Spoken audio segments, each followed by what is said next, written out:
రాష్ట్రంలో ఎంతో మంది కిడ్నీ, లివర్, అదేవిధంగా వేరియస్ ఆర్గాన్స్ ట్రాన్స్ప్లాంట్ కోసం ఎదురు చూస్తున్నటువంటి వాళ్లకు త్వరితగతిన ఆర్గాన్స్ పొందడానికి ఫెసిలిటేట్ చేస్తుంది. ముఖ్యంగా ఈ రాష్ట్రంలో ఇప్పటికీ 3724 మంది ఆర్గాన్ కోసం దరఖాస్తు చేసుకొని బ్రెయిన్ డెడ్ కేసు ఏదైనా దొరికితే ఆర్గాన్ దొరుకుతుందేమో అని ఎదురు చూస్తూ ఉన్నారు. అటువంటి వాళ్ళకి ఇది ఎంతో రిలీఫ్ ఇస్తుంది. ముఖ్యంగా ఇంతకుముందు ఏంటంటే పిల్లలకైతే తల్లిదండ్రుల నుంచి ఇవ్వచ్చు, తల్లిదండ్రులు పిల్లలకి ఇవ్వచ్చు, లేదా బ్రదర్ అండ్ సిస్టర్స్ ఇచ్చేంత వరకే ఫెసిలిటీ ఉండేది డొనేషన్. ఈ బిల్లు ద్వారా ఏమవుతుందంటే గ్రాండ్ పేరెంట్స్, గ్రాండ్ చిల్డ్రన్ కూడా డొనేట్ చేయడానికి ఈ బిల్లు మనకు ఫెసిలిటేట్ చేస్తుంది. రెండవది స్వాప్. సపోజు మన కుటుంబ సభ్యుల బ్లడ్ గ్రూప్ కుదరలేదు, ఇంకొకరి కుటుంబ సభ్యులకు కూడా బ్లడ్ గ్రూప్ కుదరట్లేదు, అప్పుడు వాళ్ళది వీళ్ళు, వీళ్ళది వాళ్ళు తీసి స్వాప్ చేయడం ద్వారా కూడా ఈ ఆర్గాన్ డొనేషన్కు ఫెసిలిటేట్ చేస్తుంది. తర్వాత ముఖ్యంగా ఇది మొన్న ఈ మధ్య మనం చూసాం, హైదరాబాద్లో కిడ్నీ రాకెట్ ఒకటి చూసాం. అటువంటి దాన్ని కర్బ్ చేయడానికి, కఠినమైన చర్యలు తీసుకోవడానికి, అటువంటి దాన్ని నిరోధించడానికి కూడా ఈ బిల్లులో కఠినమైనటువంటి చట్టాలు కూడా పెట్టారు. దాన్ని కూడా ఇది చాలా మంచి నిర్ణయం అధ్యక్ష, వి వెల్కమ్ అధ్యక్ష. ఇకపోతే అధ్యక్ష, బ్రెయిన్ డెడ్ విషయంలో కూడా ఇంతకుముందు only neurology, neuro surgery doctor మాత్రమే డిక్లేర్ చేయాలని ఉండేది. ఇక్కడ కొంచెం మరింత సింప్లిఫై చేసినారు. బ్రెయిన్ డెడ్ డిక్లరేషన్ విషయంలో మనకు అనెస్థెటిస్ట్ కానీ, అదేవిధంగా ఫిజిషియన్ కానీ, ఆరొక ఎంబీబీఎస్ డాక్టర్, ట్రైన్డ్ ఎంబీబీఎస్ డాక్టర్ను మనం ఆథరైజ్డ్ డాక్టర్గా డిక్లేర్ చేస్తే వాళ్ళు కూడా బ్రెయిన్ డెడ్ను డిక్లేర్ చేయొచ్చు. అప్పుడు ఏమైందంటే ఆ బ్రెయిన్ డెడ్ డిక్లరేషన్ జరిగి వెంటనే మనం అతన్ని తీసుకొచ్చి అతని యొక్క ఆర్గాన్స్ మనం తీసుకోగలిగితే మరో 10 మందికి ప్రాణం పోయొచ్చు. ఒకరు చనిపోతూ 10 మందికి ప్రాణదానం చేసేటువంటి ఒక గొప్ప కార్యక్రమం అధ్యక్ష. ఇది ఎవరిమైనా మనం వెల్కమ్ చేస్తాం. ముఖ్యంగా మన రాష్ట్రం చాలా బాగా చేసింది అధ్యక్ష. ఇన్ఫాక్ట్ నేను మీ దృష్టికి కూడా తేవాలి, ఇంతకుముందు జీవన్ దాన్ అనే ప్రోగ్రాం పేరు మీద మన తెలంగాణ రాష్ట్రంలో చేశాం. గతంలో మీరు చూస్తే ఇప్పుడు ఇంకింత ఫెసిలిటేట్ అవుతుంది అది. గతంలో మీరు చూస్తే అధ్యక్ష 2013లో 189 ఆర్గాన్ ట్రాన్స్ప్లాంట్స్ మన రాష్ట్రంలో జరిగితే, బీఆర్ఎస్ ప్రభుత్వం వచ్చిన తర్వాత 2014 233, 2015 364, 2016 411, 2017 563, 2018 573, 2019 469, 2020 కరోనా సంవత్సరం 257, దెన్ 2021 616, 2022 716, 2023 729, 2024 725 ట్రాన్స్ప్లాంట్ జరిగినాయి.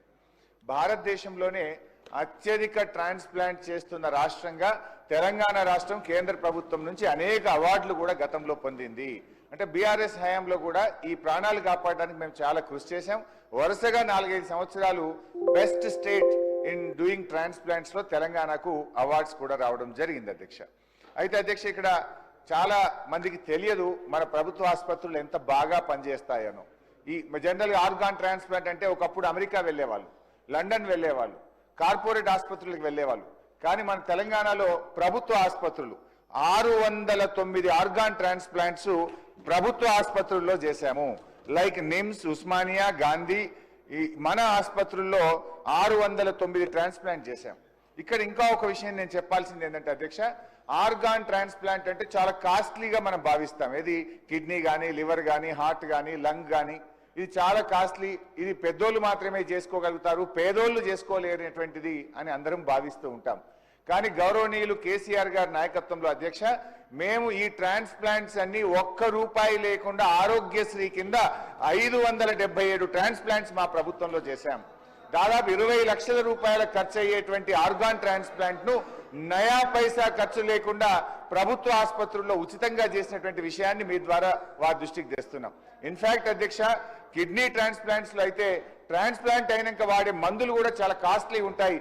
సంవత్సరం పాటు ఆ మందులు కూడా ఉచితంగా ట్రాన్స్ప్లాంట్ చేసుకున్నటువంటి వాళ్ళకు కూడా బీఆర్ఎస్ ప్రభుత్వ హయాంలో కూడా ఇవ్వడం జరిగింది. అయితే ఈ బిల్లులో నేను మంత్రి గారికి ఒక చిన్న సూచన ఇవ్వాలనుకుంటున్నా. ఆర్గాన్ ట్రాన్స్ప్లాంట్స్ బ్రెయిన్ డెడ్ అయినటువంటి వాళ్ళు డొనేట్ చేయాలి. జనరల్గా యాక్సిడెంట్స్లో కానీ, న్యూరాలజీ ప్రాబ్లంలో కానీ బ్రెయిన్ డెడ్ అవుతూ ఉంటారు. సో కొన్ని మిస్కన్సెప్షన్స్ ఉంటాయి. బ్రెయిన్ డెడ్ అయినప్పుడు చనిపోతున్న సందర్భంగా క్విక్గా ఆ పేరెంట్స్ కానీ అక్కడ కుటుంబ సభ్యులు డెసిషన్ తీసుకొని ఆర్గాన్స్ తీసుకోండి అంటే ఇంకో 10 మందికి ప్రాణం పోయొచ్చు. టు ఎంకరేజ్ దెమ్ గతంలో మేము ఏం చేసేవాళ్ళమంటే వాళ్ళ ఫ్యామిలీ మెంబర్స్ని పిలిచి ఓ షాల్వా కప్పి వాళ్ళని సన్మానం చేసి వాళ్ళని గౌరవించే కొంచెం ప్రయత్నం చేసినాం. ఈ బిల్ వస్తుంది కదా, రూల్స్లో ఇంకొక 2-3 సజెషన్స్ కూడా నేను ఇవ్వాలనుకుంటున్నా. వీలైతే ఆర్గాన్ డొనేషన్ చేసిన ఆ డెడ్ బాడీకి ప్రభుత్వం అధికారికంగా వాళ్ళ యొక్క అంత్యక్రియలు జరిపేటట్టు, లేదా ఒక ఎంఆర్ఓ పోవడమో ఒక కలెక్టర్ పోవడమో లోకల్ ఎమ్మెల్యే గారు వెళ్ళి కొంచెం రెస్పెక్ట్ఫుల్గా చేస్తే ఇంకా మనం దీన్ని ఎంకరేజ్ చేసిన వాళ్ళం అవుతాం.